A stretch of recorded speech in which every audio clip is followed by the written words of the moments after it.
Alright, so let's just see what the time is. It's not as early as what I said I was going to do it. It's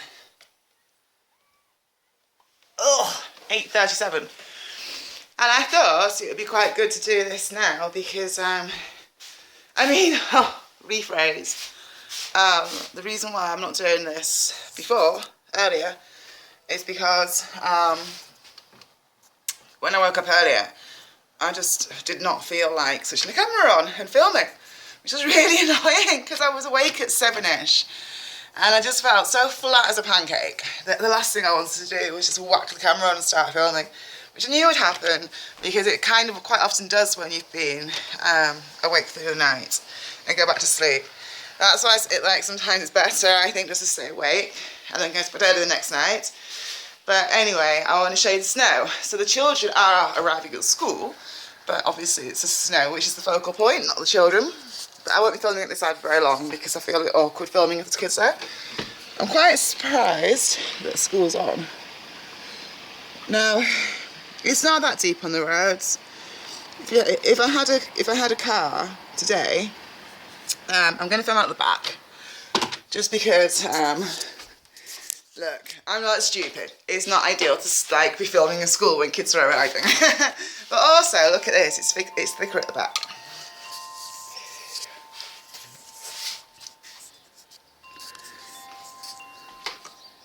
Well, and I tell you what I thought was really interesting when I looked before. Oh, I don't want to get it all back in my house. Hang on a sec.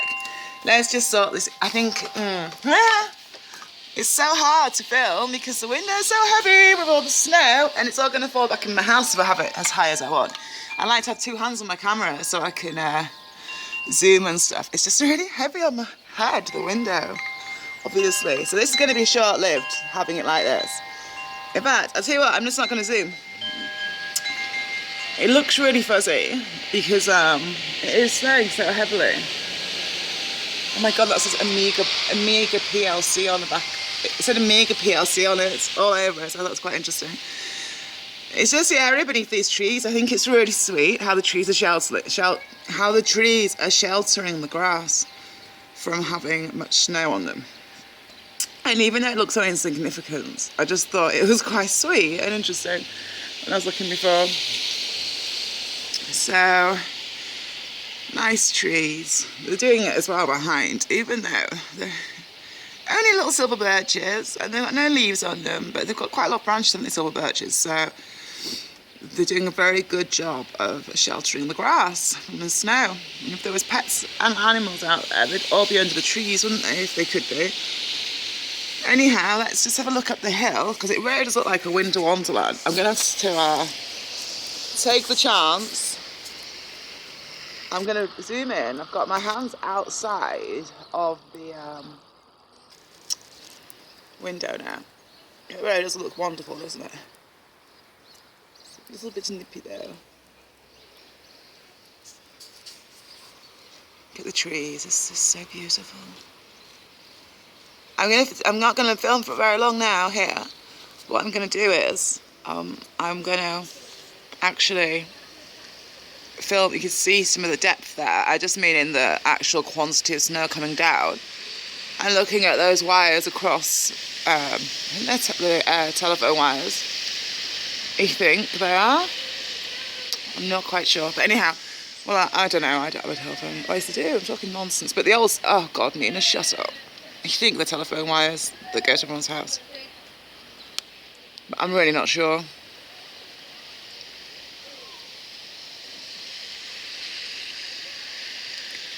So anyhow, the area beneath the trees is here. Almost looks like a star shape, actually. Look, I'll show you.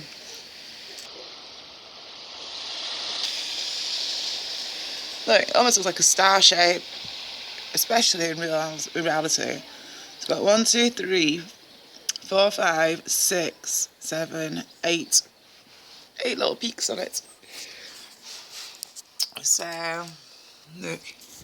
The road's not that bad though. Anyway, that'll do.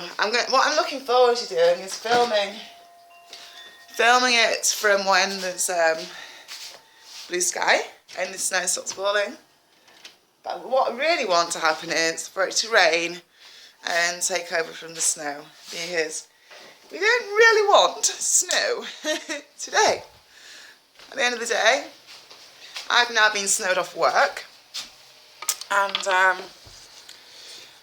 it's so ironic because all of the years when I would probably have loved to have been snowed off work, because it was so dangerous. I'm just going to try and put my phone up here and talk for a minute, because it was so dangerous, and it was so dangerous getting there that I would have loved to have like had snow days and it was also, I used to hate, there was two things I hated when I worked with racehorses. I mean, beyond the like duality of the whole job anyhow. And one of those things was, because I was always leading half the string along, which I loved, I'm not moaning, but if it was snowing and you're leading half the string along, everyone is stuck to your, like everyone's horses are stuck to the horse in front's bum basically. Because nobody wants to have to be the one looking in the snow blizzards and all the white. So it means that whoever's leading the way, if they go the wrong way in the snow, everyone's going to just follow you. So I used to hate that. And also it's really disorientating, cantering, well, going up the gallop, which would get made for the racehorses in snow, was really disorientating. Because you'd have like no base point really. Hence why I think everyone behind used to stick the horses behind in like glue, because they all had the same thing, but they had a base point because they had horses in front of them to watch, whereas if you're leading you didn't have a right lot to see apart from a load of white.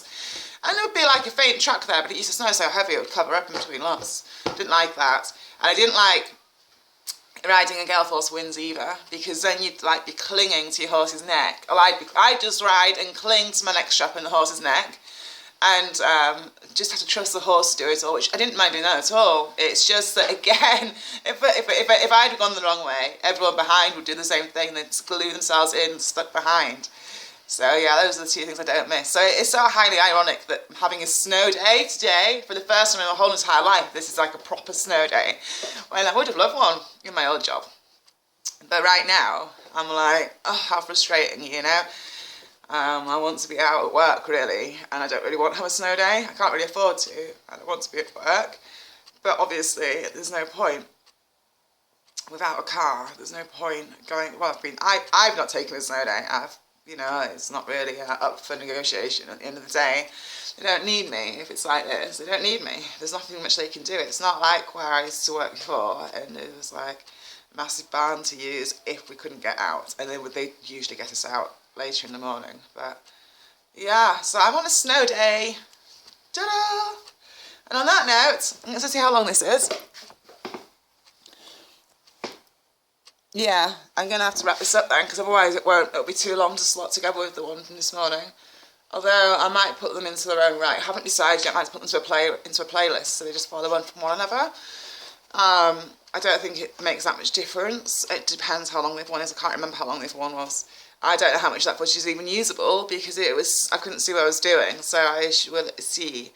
I'll either tag these together, or I'll make them into separate parts, but linked by the playlist. And I'll probably film it in a couple of hours' time as well, and see what the situation is then. If it stays all snowy, I suppose I'll go out for a walk in it and film. If it doesn't stay all snowy, which it's not meant to do with the forecast, it's meant to change about 2ish, which I'm hoping happens, to be honest, because like I don't really particularly want to be stuck in all day. I want to go ride my bike or something, at the very least. I feel a little bit stir crazy in this house this week, because the days which I shouldn't have been here have all ended up being days where, ta-da, Nina is here. Anyway, not to worry. I'll sign off for now, and thanks for watching, and I'll just quickly show you the situation outside right this second now, weather-wise.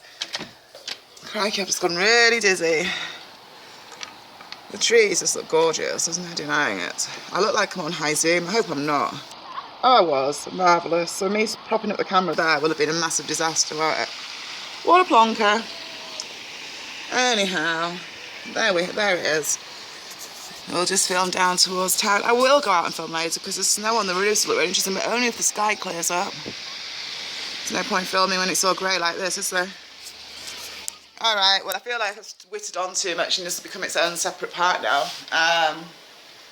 So we were to talk for another 5 minutes. I don't know what to talk about. It's got something in my eye. In my eye. I tell you what I will do, actually, then, before I go. I'm going to show you it from down from the bottom view, because we'll show it from a lower elevation, the snow, purely because actually I think it looks deeper from down here than it looks from up there. We'll see what you think, because you can't really see all these extra little details. Oh my god, I had a dream about my garden. I'm sure I had a dream about my garden. Someone was telling me it looked really nice or something. I can't remember if that was real or a dream. I'm just trying to think, why would anyone say my garden look nice at the moment? Because it doesn't. It just looks barren. But some of the plants have managed to hang on to their leaves for now. Anyway, yeah, so I'm not going any further down. It's kind of pointless. I don't know what air pressure to put into my tyres. It's really frustrating me because I don't know, why can't I just get a normal bicycle pump, like when you're a kid, and put pressure in your tyres? Oh no, not with these modern mountain bikes. It all seems like it's ridiculous. I don't know what pressure to put in. And at the moment it's got like 0.3 sight in it, which looks great. It looks like the tyres are going to burst when you put the pressure in. But then as soon as I sit on it, the tyres look really squishy.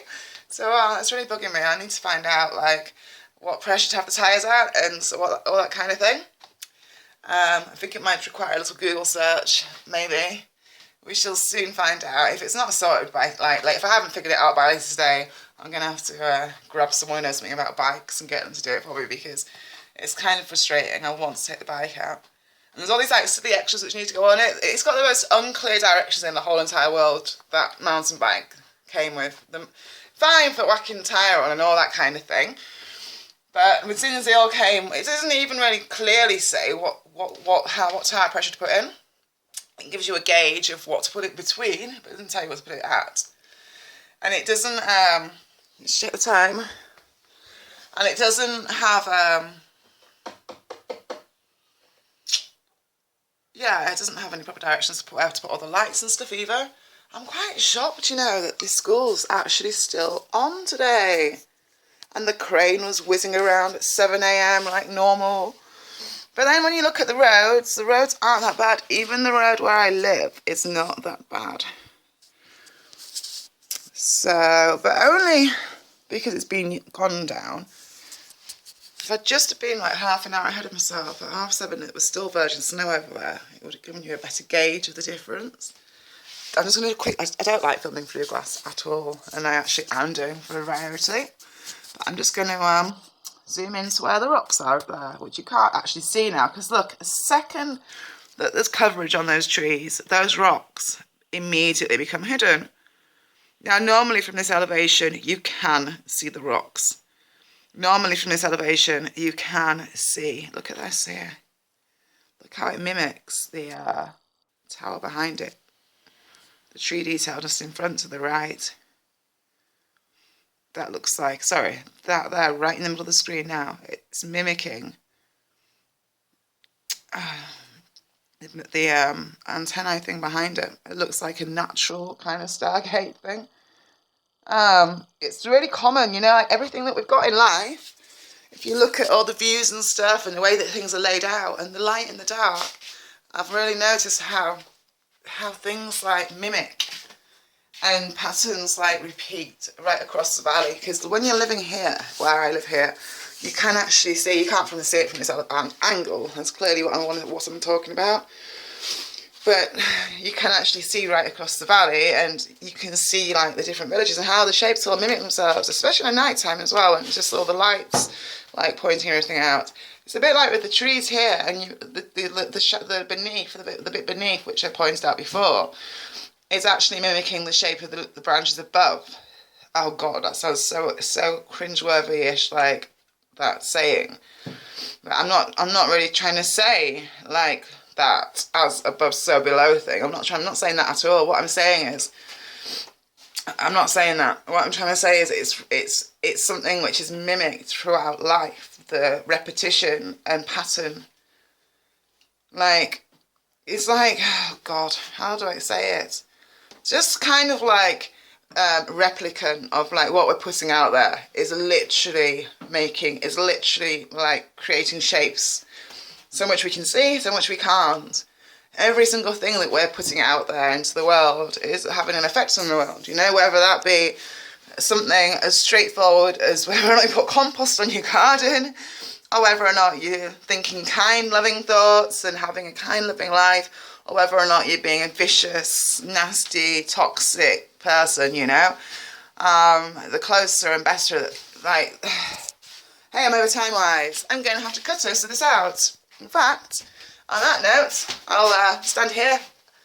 So, thanks for watching. Bye. Can't believe I just did that. Bye.